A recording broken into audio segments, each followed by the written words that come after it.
BizQuick podcast hits on the struggles and advantages of being an entrepreneur. It's for anyone who's made the commitment to burn the boats and not look back. Are you a busy entrepreneur or small business owner trying to do it all? Then this podcast is for you. Corey and Julie will take you through the details of building a strong business. Hit the subscribe button and gear up for another episode of BizQuick Podcast.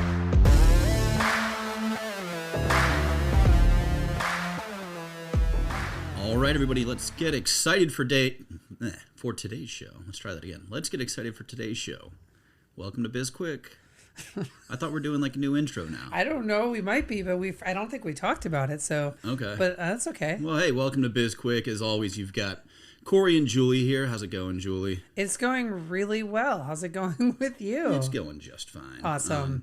Today's show is going to be exciting for us. We've got Matthew Diemer. He is running for Congress in Ohio's 16th District. He's a small business entrepreneur, podcast host, and we're going to talk to him about, I guess, the role of government in small business. Yeah, I thought you were going to call him a pothead. I thought that's where you were going instead of podcast. Well, but I don't know. He might be. We don't know what happens in Ohio. But yeah, the role of government in small business. So this will be interesting because we don't typically dip our toes too far into the water with respect to politics on this podcast, but today we're going to dive in head first. We are, and this will be interesting because he's a Democrat. We are not. Yes, but the like from everything that I've read, there's so many things that we can agree on, and he's got the same message, which a lot of politicians have, is that I'm going to be a nonpartisan and I'm going to unite Washington and whatever. And obviously, you don't want to vote for somebody who says the opposite of that. But that's one thing that I'm definitely going to want to get into is what is he going to do to actually get to reduce the divide. Yeah. It'll be interesting because I think what happens to so many politicians is, and I don't know because I'm not in politics, but I would envision that, you think from the outside that you're going to change it, and then you become a part of it, and you realize how easy it is how hard it is to make the changes, but how easy it is to sort of start doing the exact things that you said you were never going to do, because I imagine there's a lot of money involved. Sure, and not and even pressure. Yeah, and pressure, and it's one of those things where, I guess you spend all this time fighting for some things, and you can't get anything to work, so you just say, finally, screw it. I'm just going to do whatever I can do to, make things better, which might go against, what you initially started to do. I don't know. Yeah, I don't know either. I'll be really curious about it. I mean, I have zero desire to be in politics. I don't even like to be around Washington, D.C., right? Agree, yeah. So this will be an interesting conversation because I do want to ask him some really very straightforward, direct, but tough questions about some of the things that he's hoping to do and how he'll actually be able to make that happen, right? I don't know what his history is in politics, if he's new to it. This is the first time he's running. Okay. Yeah. Maybe he was the student council president in high school, though. We don't know. I don't think so. But yeah, okay. This is his first time in, politics. It's definitely on the national level. So that'll be... You said he's running for Senate or Congress? Just Congress. Yeah. Congress, so, okay. Yeah, I'm guessing just the House. Okay. But it's my opinion that the role of government should be zero when it comes to business. Small business or big business? Small business. I agree. Just because there's so many roadblocks that get put up and so much red tape, and it's especially in some other parts of the country, it's I don't know why anybody would even bother trying to start a business. If you talk about New York or California with the amount of taxes, the red tape, all of that stuff. And we live in Virginia, which is small business friendly, but it's still a pain. Yeah. I'm just, I'm so curious I want to dive further into that, that, we both agree that government shouldn't have a role in small business, right? But over the past, year and a half, we've seen that role growing bigger and bigger and bigger and bigger, right? And and the mandates that they're forcing down. And there were some, really very, well, I'll use the word brave, business owners who, stood up and said, I'm going to keep my business open. I mean, Ian Smith in New Jersey at Atlas Gym is a very, common, everybody knows about Ian. Everybody knows his story. But there are, there's a lot of small business owners like Ian who are like, I'm not closing down. You don't get to tell me what to do with my business. I've built this with my money. And then, they started offering money, the government. Not only were they giving the people money, right? These just, stimulus checks, but they were, offering a lot of money to small business owners as well. And I would imagine that, on some level, so this money is to keep you afloat, but also do you think they got better compliance from people after they gave them money? Oh, definitely. Yeah. And it's kind of like the whole extortion of government in reverse, because now, I agree that there should be some regulations, obviously. Opening up a restaurant, going to restaurants, yes, the health department should exist because we don't want, gross restaurants out there. Like people, there are gross restaurants. I know, but there needs to be some sort of, We don't want everybody getting E. coli every time they eat at a salad bar. Exactly. But there's a certain point where it's too much. So it's like, okay, make sure everybody's being safe. And they're like, yeah, but we're going to go just a little bit further and a little bit further. And they never step back, Yeah. And that's the thing that always bothers me. And I say it's like extortion because if you want to get a health permit, you have to pay a $40 fee. And if you want to, then you have to fill out another form, that's another $40. And then you have to fill out another form, that's another $40. And then you have to go to ABC, and then you have to go and it's just on top of it, it's just compounds. And everybody in government, they just want their piece. They're like, right. Oh, well, how can we tax these people? It's like what's going on with crypto right now, where like people are like, oh, well, you should be concerned or whatever. And I was like, well, the government's going to find a way to get their dollars out of it. Well, they have. It's coming in the next bill. The bill that just got passed, but different story. So another, quick question though, before we, bring our guest on is if we don't think that, we both agree that government really shouldn't have a role or a significant role with small businesses.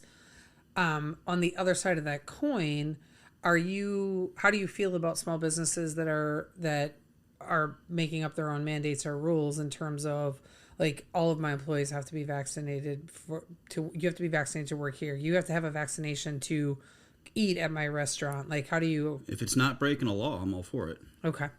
I just wanted to see where you stood on that. Yeah. Where they're issuing the very clear lines are being drawn on vaccinations. But that's the way that you should be able to run your business how you want to run your business. If you're not breaking any laws, if you're not hurting people. Yeah, you can do whatever you want. I agree. It's really no different than, if you're a small business owner and you opt not to drug test your employees. Yeah, exactly. Do it. And I smoked for many, many years. Cigarettes. Yes. And I quit, and I was still angry when they said, oh, well, we're going to just outlaw smoking in restaurants or whatever. And I'm like, well, you can't tell me that I can or can't smoke. It's still legal to smoke cigarettes. If you want to outlaw cigarettes, go right ahead. But telling me that I can't do that in my own business is kind of ridiculous, in my opinion. They're like, oh, well, it's for the protection of your staff or whatever. Well, they can go work at a place that doesn't allow smoking, in my opinion. Yes. All right. Well, let's wrap up and we'll bring Matthew on. I'm looking forward to this conversation. Hey everyone, we wanted to take a quick break to tell you all about our friends over at Podmatch. It's like a dating app, but for podcasts. This is a service we use to connect with potential guests for our show, and we connect with other hosts to be a guest on theirs. If you're an aspiring podcaster, have a podcast, or have something you want to share, head on over to podmatch.com/signup/bizquick or click on the link in the show notes to get started. All right, everybody, welcome back to the show. We've got Matthew Diemer here from Ohio, and he's going to hopefully answer all of our questions about the role of government in small business. But before we jump into that, Matthew, welcome to the show. How you doing? Thanks for having me. Yeah, thanks for being on. Thanks for joining us. You're our first politician. We normally avoid politics on our show. Don't leave me a politician. How come on now? All right. Well, hey, let's start right there. Why don't you want to be called a politician? because I'm a dude that's running for office because I think I can make a change, and I think that a person like me is needed right now. I think a politician, one, bad connotation, and two, it's somebody who, I don't know, just politics, and I'm just one to go out and represent the people. All right. So small business is very, very near and dear to our hearts, right? Obviously, we are small business owners and we focus exclusively on working with small business owners. That is our client. That's our core base, and we support them in every way we possibly can. So you're running for office and wanting to be in Congress. That is a big, like, the reason we were so interested in having on our podcast is because of your stance on supporting small businesses as well. So can you talk to us a little bit about how the two sort of married up for you in terms of realizing that this was the direction you needed to go to make big change for small business owners? Well, first, I'm also a small business owner, a two-time small business owner. My first small business was acquired. My second small business is my LLC that I make a daily news show from by Decrypt Media. And so those are my two small businesses. But I think that we always heard the same, I guess, narrative over the past decade or more, that, oh, there's nothing we can do, right? Oh, it's Home Depot, so we can't protect the small hardware store on Main Street, or Walmart and Target. Oh, there's nothing we can't do. We can't protect the mom and pop shops, or, oh no, all the Chipotles. We can't protect the small business restaurant over there. But during COVID, we saw a conscious change. We saw people drive out of their way, do whatever they could to put money into their small businesses, because they saw that was important to not only to their communities, but to the livelihoods of the people within their communities and the small business owners. I mean, myself, and you guys probably did too, because you are all about small businesses. I drove an hour sometimes just to go to the restaurants that I wanted to put my money into. And I tipped on, it was a takeout. I don't care what it was. 20% was minimum at that time, and up. You know why? Because it was important. So we saw a conscious shift in America that wanted to protect our small businesses. And I think that that's very, very important. So part of my platform running for Congress is to make sure the mom and pop stores stay open. And we encourage people to open stores. And that goes into, and I'm sorry, I'm going a little bit long here, but that goes into, putting dignity back in the trades, make trades sexy again. If you're, whatever your career path, if you want to be a plumber or a landscaper or a chef, make sure that we know that there's dignity there. Make sure that we understand that you're part of the community, and then encourage you to, go out and do what you need to do to, provide for your family. And I totally agree with all of that. But what you were talking about is like a cultural shift in our country. So how can you, as a congressman, help support that? Because I mean, in all honesty, like, the cultural shift occurred because the government shut down all the small businesses. So how is it that you're going to help that? Well, I mean, that's a good question. And it's like you said, how can you? But I don't like that. I like it, how can we? But we already did it. We had the cultural shift. And I think that what we need to do is have people in Congress and people in the government understand that shift happened and perpetuate that. Really let's make campaigns about, go to your local store, go to your mom and pop shops, put your money there, and it might not be, fancy. I know all the big money comes from these big box stores into the campaigns, but these are our local communities. These are the people that I know by their first names. These are the people that are employing people in my community. And we see that cultural shift happen. So let's all of us, one, make that, cultural shift to continue to put money into those stores, but also on a federal level, let's start speaking to that. Let's start, actually making a campaign that says, hey, visit your small businesses. I feel like it's an uphill battle. I love the sentiment behind it, but knowing, how much money companies like Amazon or Target or Walmart or Home Depot or whoever, those big stores, how much they're putting into government. How do small businesses fight against that? How do they even have like a smidgen of a voice when there's so much money coming from big corporations? And I mean, we saw it where, the small business owners were just like pummeled during COVID, and Amazon is increasing their sales by billions over the last 12 months because so many people were afraid to leave their house and were just ordering off pure convenience of ordering off of Amazon. So the question is, how do we fight against an Amazon and a Walmart? Yeah. Um, I just goes back to my original answer for my last question. For the last question, is that it's us. I think that we have fought against them. We have shown that we could keep our stores open if we make a conscious effort to, and it's about electing the officials that go in there that are coming on the shows like this to talk to you about this. And look, I don't know if we're going to agree everything when we with everything that we're going to say to each other through the next 10 minutes of this episode, but I think we have a good starting point, and this is bipartisan. We need to keep the businesses open. Walmart and Amazon have a hell of a lot of money. They're putting a lot of money into lobbying and a lot of money into putting the people that they want to in Congress. So what are we going to do about it? We're going to talk to each other. We're going to make a decision to keep these stores open, and we're going to get me into Congress, or people like me into Congress, that understand the importance of our communities and our small businesses. So what are your thoughts on, I don't know if this is going to be the best term, but I'm going to just call it deregulation, because one thing, like I'm in the process of opening up a restaurant right now, and I know you've got a background in restaurants as well. Good luck, man.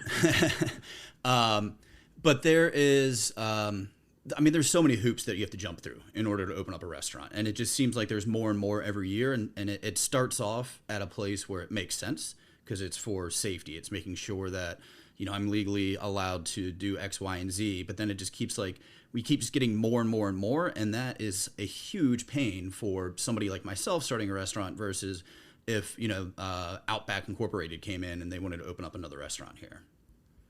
I'd have to understand the specific issues like you're facing to understand a little better.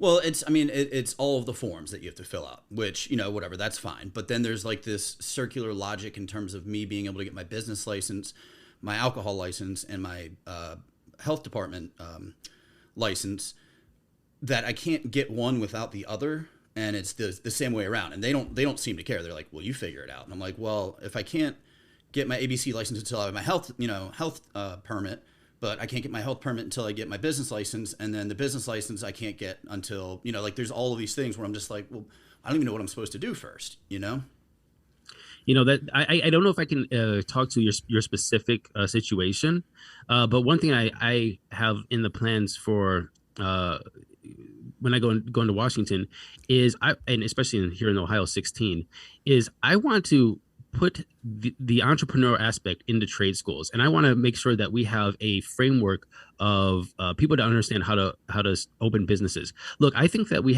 there's three barriers to opening a business, in my opinion. It's knowing the skill, it's the capital, and it's the connections, right?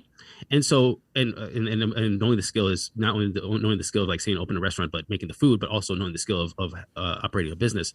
And I think that needs to be in trade schools as well. And we also have to provide capital and help people provide capital for this as well. So because capital is a big part of that. So what do I mean? It's like, hey, let's make the trade sexy again. Let's make sure that when you go to a trade school and go to like a business entrepreneurial incubator that ties you into your local community businesses, to local people in the crafts or the trades or whatever they're doing, get people the skills because they want to maybe do this business, and then teach them how to run the business, open the business, go through the cross their T's and dot your I's things that you have to do, the bureaucracy, that you have these mentors that teach you to get in there, and then help you and foster this entrepreneurship. So I don't know if I can speak to your specific issue, but I do know that I've been part of the thing I'm doing here as a candidate is I have a show just for this, is to talk to small business owners. I got off a podcast today with a small business owner, and they're tell me all the time about what things that they are going through. For example, I just got off a podcast with somebody that a company was called Larchmere Fireworks, and what they do is they do it's not fireworks, they do glass blowing and metalworking or blacksmithing, right? And they were trying to apply for a PPP loan, and their books were not able to get the PPP loan or apply for that PPP loan because they didn't have the fundamentals of presenting the numbers in a fashion that they were looking for, while other companies did, because they're just a mom and pop shop with just them, doing their work, getting revenue, paying their bills, it didn't look like that. So how do we create this framework of allowing people to get into this entrepreneurship, this small business ownership, and to have a easier path? And I wanted to make sure that we tie that all into trades, into business, and make this a whole community-based incubator. And I'll go back to restaurants and your three things about, the three skills you need or the, capital, skill and connections to open up a business. But I know, like, for example, in restaurants, the only like barrier to entry really is cash. There's one, at least here in Virginia, there's one class you have to take to get your health permit. Outside of that, and like as the owner, I don't even have to take it. Like I could pay an employee, whoever my kitchen manager was going to be, to go take that class for me. Just somebody has to have that certification in the restaurant. And so, yeah, and that's why I mean, so many restaurants fail, because if I have an extra $500,000 laying around, I can open up a restaurant. I've never had to, I don't need to work in a restaurant. I've never, like none of that. And that's why I like your point about trade schools, because I think that's really important. And I think that, the big business of like college has gotten out of hand as well. I mean, I learned almost nothing in college. Go Hokies. But the entire time I was in college, I was working in restaurants, and I got that background in managing businesses, managing people, and I built upon that. Well, we always talk about too, dentists and doctors, right? They go, and now we also can add lawyers to that group, right? So where we've spoken with, many people from those different professions, and they spend years and years and years in school, right? Getting, learning the skill of being a doctor or a dentist or a lawyer, but they don't know anything about owning a business. And while that may not impact lawyers as much, because attorneys generally will go work for another practice first, right? But dentists and doctors a lot of times are opening their own practices, and they have no background in business and don't know what to do. And so they're like, well, it's almost...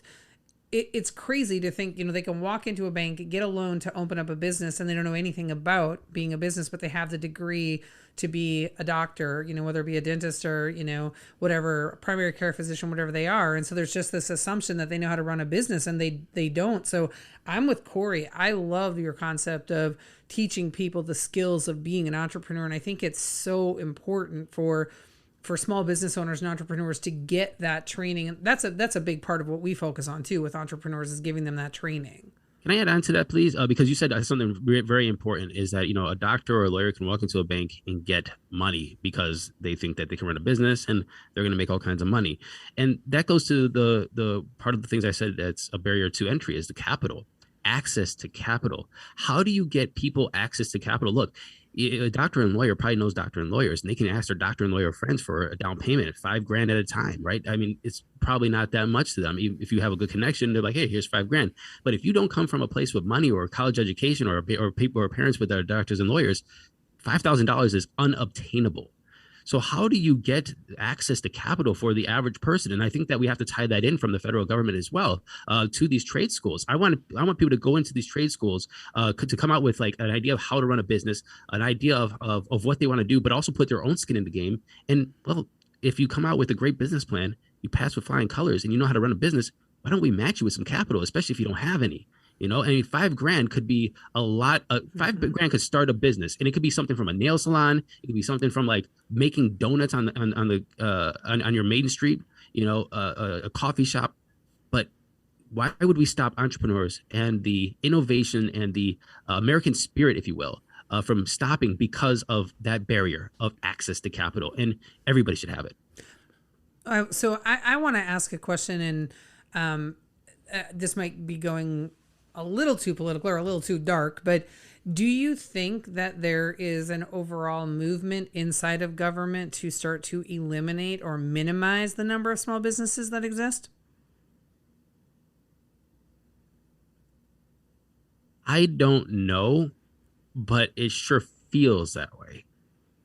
Okay. So there's a conspiracy theory that we could say, yeah, of course, they're trying to deliberately, but look, we should be going the opposite direction. We should be looking at every small business and understanding how we support them.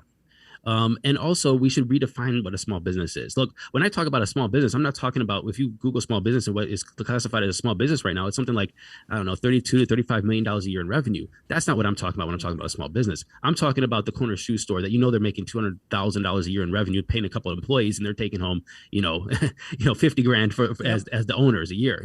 That's what I'm talking about, small business. I'm talking about a restaurant, maybe $1 million a year in revenue, but you're making 2-3% margins. That's what I'm talking about. Is people that I'm talking about small businesses. So let's redefine small businesses.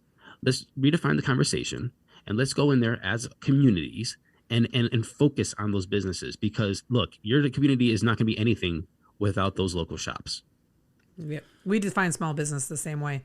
Yeah, and I mean, just in my own personal experience. So 2019 went in to talk to a bank about getting an SBA loan. I had to have a pretty significant amount of cash on hand in order to get the loan, but I was also asking for like $800,000. So I had to come up with 10% of that plus some other fines and fees and whatever else that they're going to require. But it's still, I mean, a lot of money to have just to take out a loan. And I'm going in there with years of experience, years of knowledge, like, a proven track record. I've got an actual business plan. Like, I've got everything that you should need, and I'm still, after the pandemic started, the answer I always got I'd go back and just talk to the bank just to see what was going on. And it's like, I want to start a restaurant. And it's the same response you gave. Good luck. Yeah, exactly. I want to ask you another question. I want to pivot the conversation just a little bit, Matthew, because I'm very curious about your thoughts on one of the biggest problems facing small businesses. And, we're talking, you're small, these mom and pop shops that you're talking about, small restaurants, things like that, is hiring employees, right? Is a huge problem. And I'm going to say it is the government's fault that there are so many issues with hiring right now, because they're basically paying people to stay home and do nothing. And I'm just curious about your take on how the government has impacted small businesses' abilities to find employees, and what sort of recommendations you give to struggling small business owners when they're trying to find people and they really can't find any help. Small question, huh? You give me a little, just lobbed it to me, right? Yeah. Softball pitch. No wrong answers. Going into the restaurant industry, I listened to a couple podcasts on this, and I know this was my theory about a year ago, is I just want to push back on the paid people to stay home and do nothing. We paid people to stay home, and they had the opportunity finally to, I guess, be introspective and look to find out what's important and find different opportunities and pivot their life or their career or what they do in and day out to something different. So when it comes to restaurants, and look, restaurant work is hard. I was in restaurant work until I was 35 years old, and I came to a point where I was like, I can't do this anymore. I'm not going to do this into my 40s or 50s. I'm not going to, right? I'm 42 right now. So I'm 42 this year, excuse me. So like there's a pivot point. I had to make that decision. And so if I didn't, I was able to make that decision because I had the means to make that decision. If I didn't have the means to make that decision, I would have been plugged into the restaurant industry forever, honestly. And so the government, with what happened here, like it or hate it, gave people the means to look at themselves, look at their situation, look at what's around to maybe make some life changes. So that could be a good thing. Now, when it comes to looking at hiring for small businesses, I think that we have again, that's going back to defining what a small business is.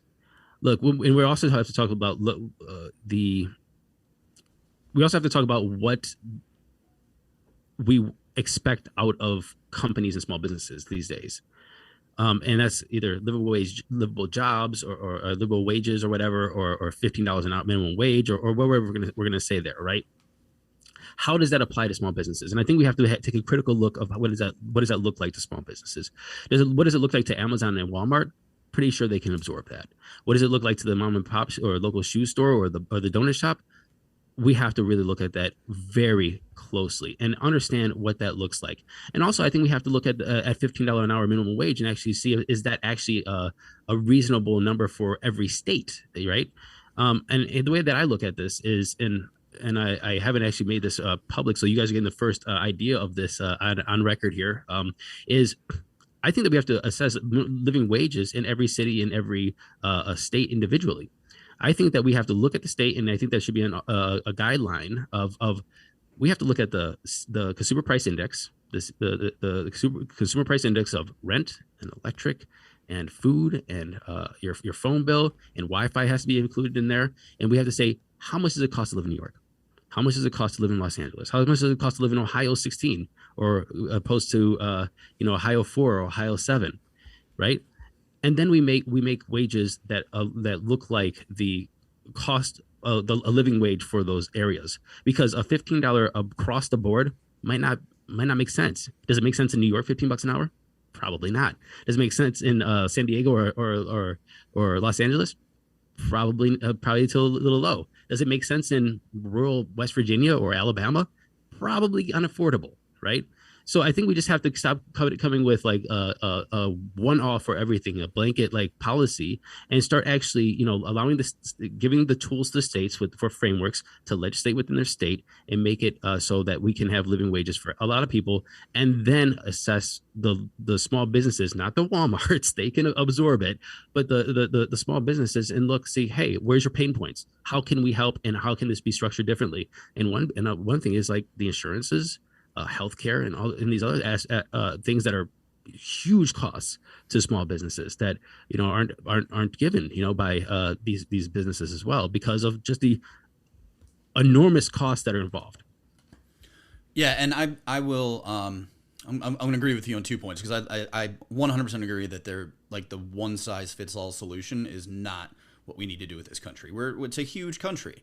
And people they like to compare us against, in Finland, it's like, yeah, but Finland's the size of New York. We need to address our country as our country and not try and compare ourselves to others. And then the other thing, hiring for restaurants, I completely agree that most of the restaurant employees who didn't go back to work had that time off and realized, oh yeah, this job sucks and I hate people, because people are just awful. People are awful, 100%. Yeah. But we have to start wrapping it up here. So before we go, can you let our listeners know how they can learn more about you? Yeah, 100%. You can go to DiemerForCongress.com, and I am going to spell it DIEMER for Congress.com. You can follow me on my socials there. You can read my blog posts. You can see my podcast that I make specifically for running for office and talking to small businesses or community members. And also you can check out my donation page as well if you feel that you liked what you heard here and you want to support a candidate going to Congress that is going to help protect small businesses. Great. Well, thank you so much for being on our show, Matthew. We really appreciate you giving your time so generously. And before we go full on into our outro, we do want to take a minute to ask you if there's anything that we can do. How can we support you? What can we do for you? Share the podcast, keep doing a good job, keep supporting small businesses. And hey, you know what? If you guys have a small business pack or a small business organization, let's connect the whole country together. Let's make sure that everybody across the United States is working to support small businesses, and it can start here. I'm with you. I love that idea. All right. Thanks to our listeners for tuning in. We really appreciate you. And everything you want to know about Matthew is in the show notes. And if you're interested in working with us, you can hit us up on our website. Yeah, and that website is sbpace.com. And you can connect with us on our social media. We've got LinkedIn, Twitter, which we're probably going to get rid of, Instagram, Facebook, and YouTube. Everything you need to know is on our website. So we also have TikTok now. We are part of the cool crowd. It is official. Hey, download and rate our podcast. And if you can also spare a few minutes, go ahead and give us a review. We would really appreciate it. And if you're interested in hearing any topics, just fill out the form on our website and let us know, and we'll do what we can to get the topic covered. And don't forget to buy our book. It's called Seriously Now What? A Small Business Guide to Disaster Preparedness. We've got a digital workbook download available on our site. It's a #1 Amazon bestseller. And if you've already purchased it, make sure to go back out to Amazon, rate, and review it. And speaking of small business, we might want to change that. Change what? Selling it on Amazon. Oh, right on. I was also just going to say, hey, for this one show only, I'm going to throw this out there. If you're interested in receiving a free copy of our book, send us an email at info@sbpace.com with your name and your address, and we'll send you a book. I promise. Yes. We will. We happen to have a few spare copies lying around. I'm Julie. And I'm Corey. And this is BizQuick, helping small businesses across America.